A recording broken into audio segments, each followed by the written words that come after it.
Back here now on the show, talking about another AFC South team in the Houston Texans, this time on two additions that they made this offseason, other than the fact that they, just got exponentially better with almost all of their additions with Aziz Al-Shair, Joe Mixon, Stefon Diggs, and Danielle Hunter are the biggest ones that really are expected to make the difference. But which one is more significant? I'm leaning towards the more defensive side of the ball.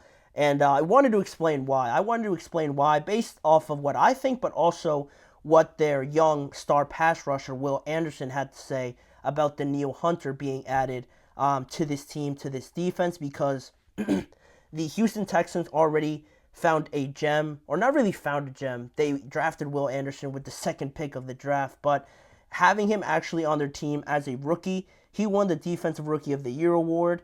And not only that, he was third in the NFL in pass rush win rate at 26% and had the third most quarterback pressures by a rookie over the last 5 seasons with 59. So, on top of that, he also recorded 7 sacks last year, which are pretty impressive as a rookie. And being part of a duo with Jonathan Grenard and himself. Jonathan Grenard obviously had a better year just based off of numbers, had better numbers than Will Anderson, but he's been in the league a little bit longer than him. He hit free agency this year and he moved on to Danielle Hunter's old team in the Minnesota Vikings. So Danielle Hunter joining the Houston Texans. They essentially just switched teams, and now he's forming a new partnership here with Will Anderson. But on that deal, Danielle Hunter signed a 2-year, $49 million contract, $48 million guaranteed. So, a congratulations to Danielle Hunter for getting so much out of that deal. And it just, does more for what they expect out of Danielle Hunter this year.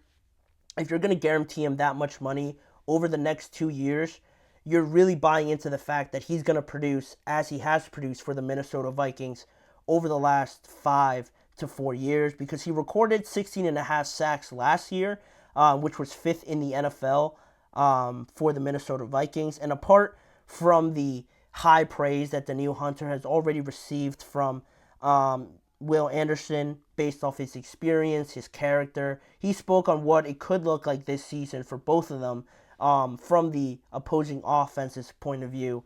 This is Will Anderson. He said, teams are going to have to decide. That's a double-digit sack guy every year. Teams are going to be like, shoot, we have to double this guy, but I don't know about this other guy. Talking about himself, obviously. It's going to be fun this year playing with him. And both of them, having both of them on either side is just going to be such a massive advantage right away, because not a lot of teams have that dynamic duo in.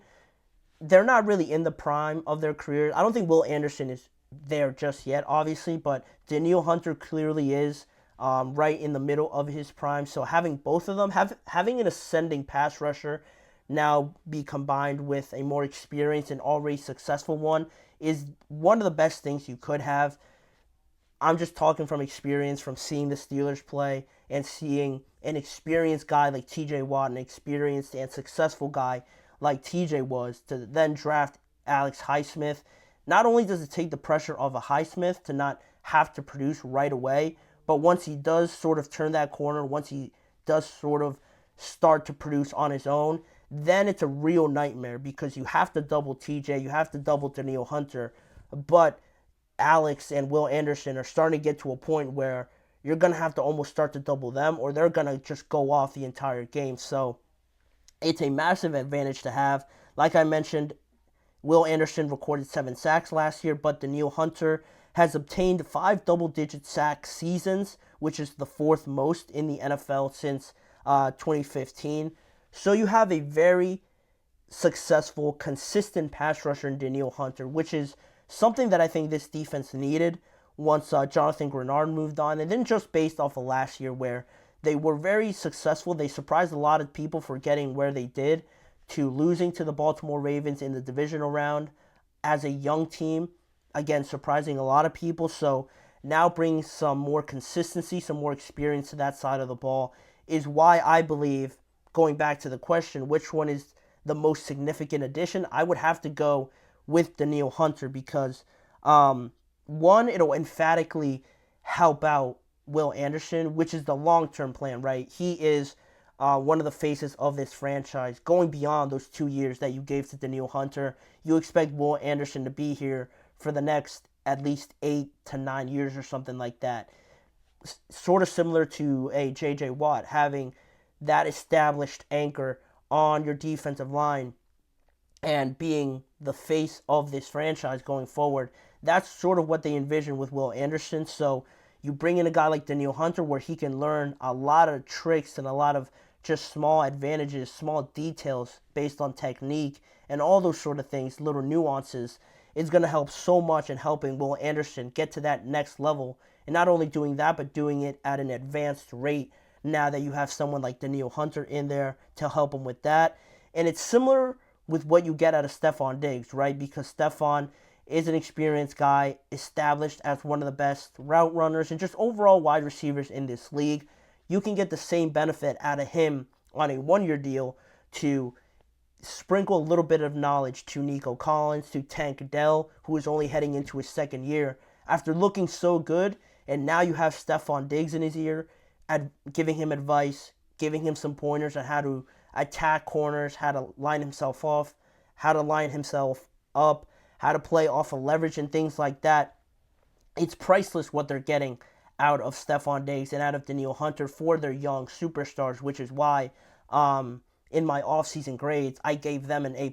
I'm pretty sure they were the only team to get an A+, because of additions like this, not only helping out right now, but helping out their young talent going forward into the future. With such an exciting team, you bring in experienced guys like this. But where the difference starts to show up with Stefon and Danielle, I think it's just the fact that you didn't really need Stefon. And it's weird to say that because when you have the opportunity to add Stefon Diggs, you don't, right after say you didn't really need him. The Texans are glad to have him. Obviously, it helps their team tremendously, but I thought they were a little bit more lagging on that defensive side of the ball, especially like I mentioned with Jonathan Grenard moving on in free agency. That happened before Danielle Hunter, obviously signed with the Texans. So once you lose Jonathan Grenard, that's a big hole that you have to fill. And bringing in Danielle Hunter pretty much fills it, and if not, maybe increases it a little bit just because he has more experience and more consistency than Jonathan Grenard. Then you look at the offensive side of the ball. I say you don't really need it just because Nico Collins had a great year last year. Tank Dell was on his way to being a 1,000-yard receiver just in his first year if he didn't suffer that. I think he might have fractured his ankle or did something like that to just end his season. He was on his way to being a 1,000-yard receiver. Put that together with Nico Collins. Then you still have Mechie, their young wide receiver who hasn't really stepped up just yet for other reasons outside of just playing. He is still there as well. You have Dalton Schultz coming back. They were able to re-sign him in free agency. And C.J. Stroud, other than the fact that you have all these weapons, he is that difference-making quarterback that a lot of teams really want to have on their team. The Texans are very fortunate that they were able to get CJ and have him progress to a level where he's already being considered in those MVP talks, in those, top tier level quarterback conversations with Josh, with Lamar, with Patrick and things like that.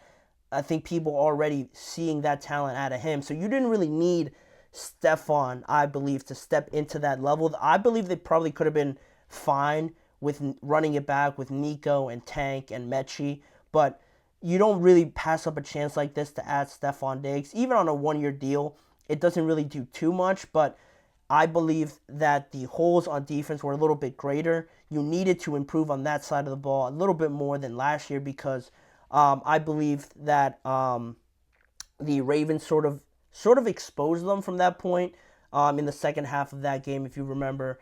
They just had their way offensively after a while. It was close in the first half, but then the Ravens' offense really started clicking, and I thought the Texans could have used some more pass rush, could have used some more game-changing players on that side of the ball. So that's really where I'm coming from in this. I thought the defense was lacking a little bit. Their corners were as well. They haven't really addressed that yet, but I'm glad they added another pass rusher to at least replace Jonathan Grenard.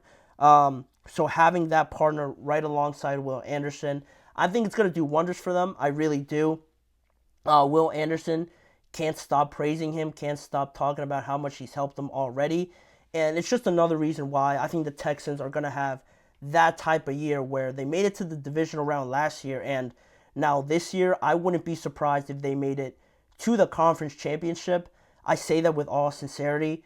I really believe they could get there. They have to get through the Bengals, the Ravens, obviously. The Chiefs will be in there.